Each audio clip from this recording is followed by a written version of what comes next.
ከተፈጥሮ ጋር ስለማናስተዋውቃቸው ጭቃ ነካ ጸብቁ ጭቃ እንዴ እኔ ጭቃ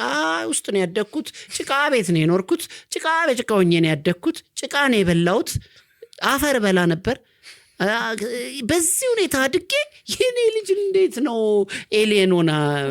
እና እልሽ ልጅ ጭቃ ነው ጭቃ በላሽ እንኳን በላሽ መግቢያሽ ነው መኖሪያሽ ነው ስንሞት ጭቃውስ ነው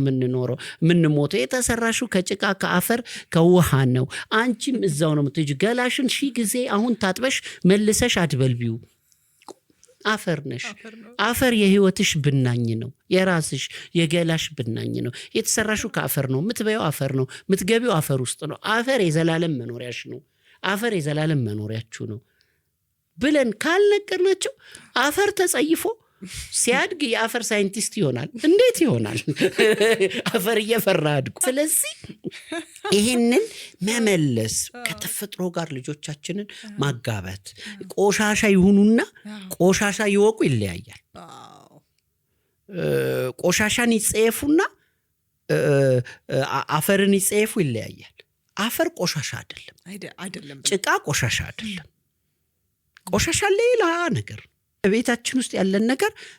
አንድ ላይ ስንከተው የምግብ ትራፊውን ወረቀቱን ፈሳሹን ብዙ ነገሩን አንድ ላይ ስንከተው ቆሻሻ ይሆናል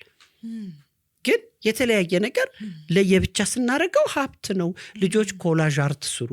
በቆሻሻው የሚመስለን ተረፈ ነገሩን የተለያየ ተረፈ ነገሩን እንዴት ወደ ፕሮዳክትነት እንደሚቀይሩት እንዴት እንደሚያስወግዱት እንዴት ለጥቅም እንደሚያውሉት እየነገርን ማሳደግ እንጂ መጸየፍን ካይሻቸው አሁን ዘመን ልጆች ሲያወሩም እንደዚህ ሲቀመጡም እንደዚህ ሲመርጡም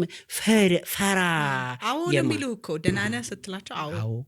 ያባትክ ስም ማን ነው አባትክ ማን ነው እሱ ገብተሻል አብረሻቸው እናትሽ እንደ እሷ ነገር ይሄ ጥሩ ነው አዎ ይሄ የከተማው ነገር እና መካከለኛ ወይ የተጋቡትም የከተማ ጠባ ያላቸው ልጆች ከባድ ነው ነገ ከሌላ ቦታ የመጣ ህይወትን አሸንፎ ከዛኛው የኢትዮጵያ ጫፍ የሚመጣው ልጅና ይሄ አንቺ እንደዚህ ዓለምን ጭፍንፍን አርገሽ ወይ አውሮፓ አሜሪካ እንደዚህ እኮ አያድግም እንዴ